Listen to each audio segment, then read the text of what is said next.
Good afternoon. My name is Emma Shaheen. For campaigning purposes, I use the name Emma Shepherd. Now, some of you will have heard from me already in email form. I have had a telephone conversation with Clinton Farquharson, who is the lead for lived experience in the Birmingham area. I sought him out for some advice and was hoping that he might mentor me, because I feel as though Leicestershire Partnership Trust does not have enough peer advice. Now, the reason I am contacting you today is to make a summary of the reason why I've been in touch with heads of service. I have done my research, I've done my homework. And Scott, I've already emailed you. Steve Moore, Ashley Brightmore at the housing team. We've all already gone backwards and forwards with emails, and there has been no, shall we say, come back to me on the points that I raised, which were, how could it be in this day and age that case in point being myself, a lady that had been 4 months in psychiatric care, and on the day she was let out into temporary accommodation, which was what it was. It did its job. But after a journey in hospital on this time around, and it is not my first time in hospital, I have had bipolar now for 10 years and have a lot of experience of being in hospitals and making complaints.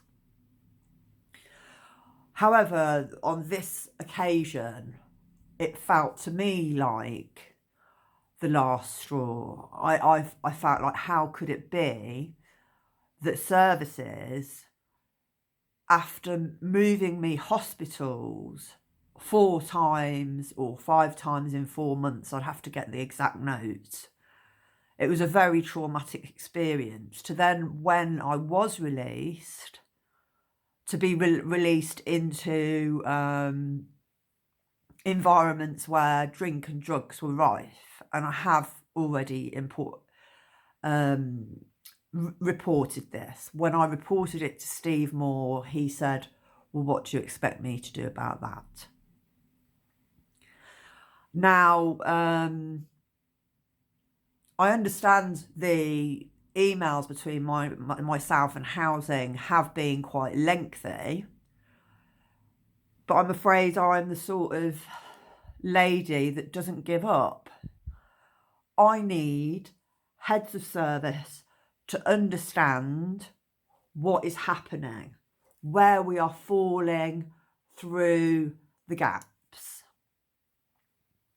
So I was already traumatised by my stays in hospital, to then be, as I said, put out into Nuneaton initially, but I'm going to keep this this video clip short, so I'm not going to go into the details. I'm more than happy to write a full report as to what happened, but this is an introduction to me because I want to take this as far as I possibly can, and I cannot rest until I've taken it as far as I possibly can. And I also mean with that, reporters. I do not know if reporters will be interested in my story, but if I tell them I've been in touch with all heads of service and anybody that I thought I'm in a senior position could help this from happening again, and by this I mean,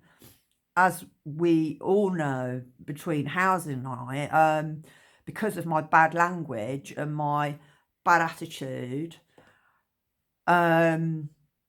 I was told I was to be put on the streets. I was in the middle of Leicester. I hadn't got any of my belongings. I had very little money. Arthritis, which is exacerbated by the cold.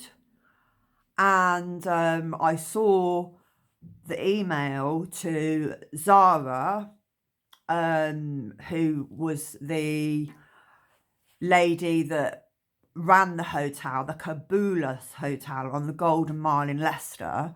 Like I said, first time I'd been in that area.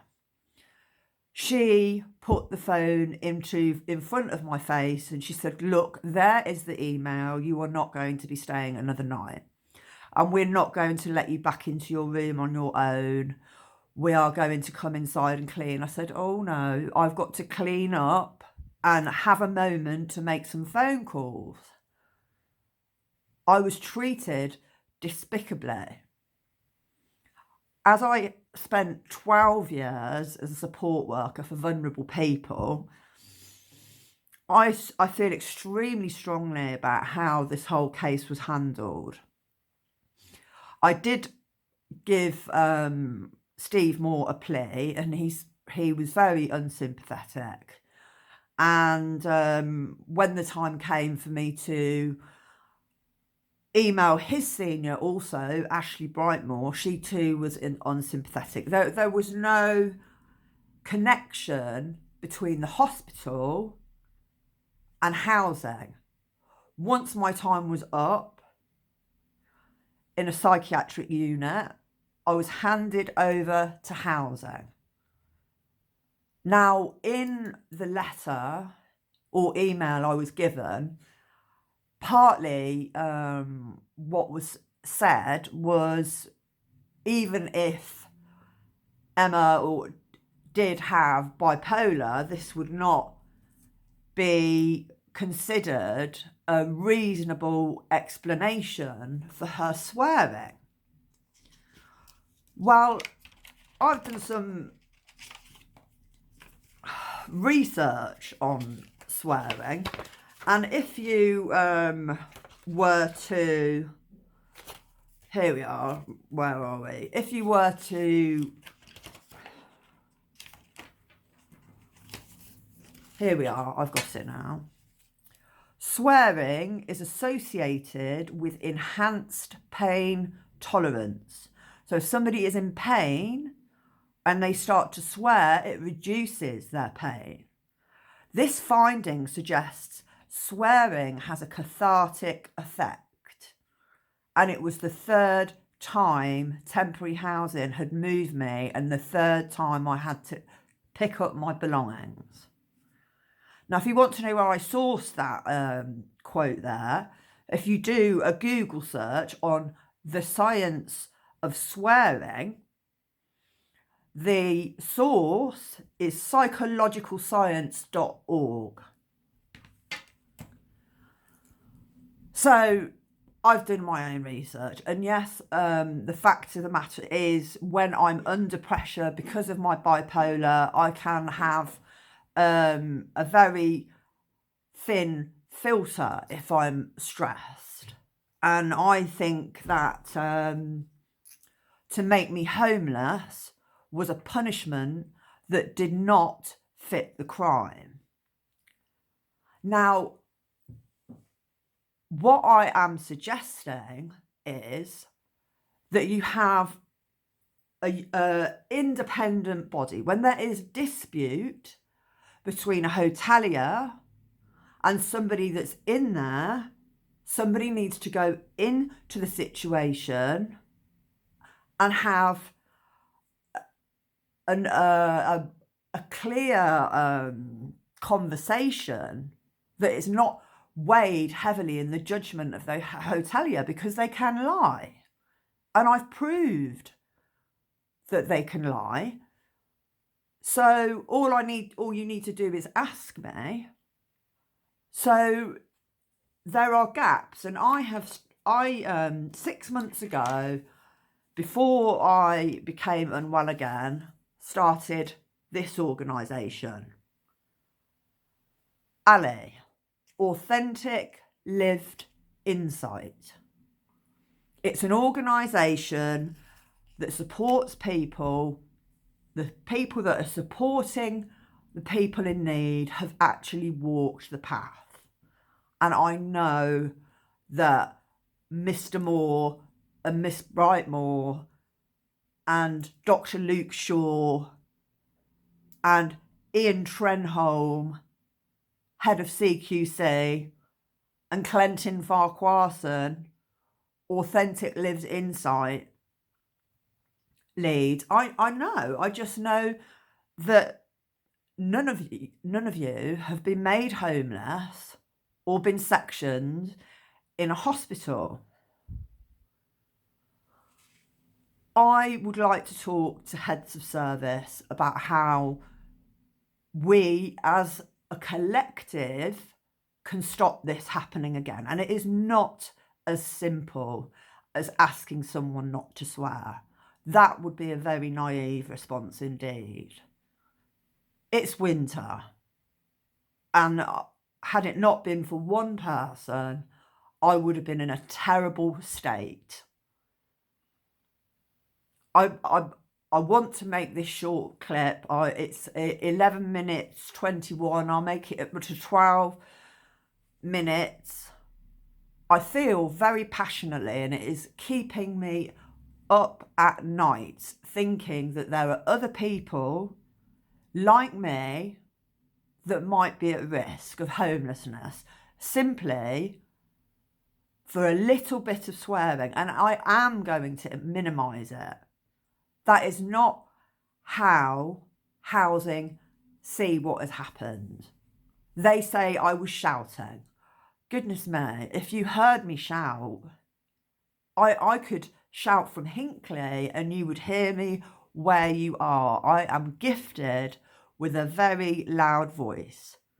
I was also told in my email from housing that the lady on the call was quite willing to continue the conversation with me, but I had put the phone down. Now, I did this so that I wouldn't be rude. I felt very angry, and there was no way forward at the time for me to have a polite conversation with this woman. So I put the phone down. It was the best option at the time. So just to recap, while I was in hospital, I had a member of staff pull a punch at me. I was also punched on the nose by another member of staff in a different hospital, injected and secluded for it when it was not my fault. So I have already done a video for Ian Trenholm, so I don't need to tag him into all of this. But I'm hoping that somebody somewhere will take the time just to talk to me directly, because I feel like the message is being lost in the hierarchy of the system.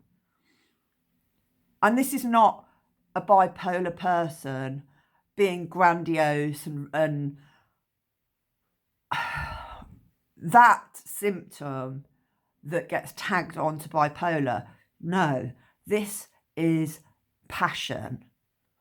Passion for change. I do hope somebody gets in touch with me. Enjoy your 2024 celebrations.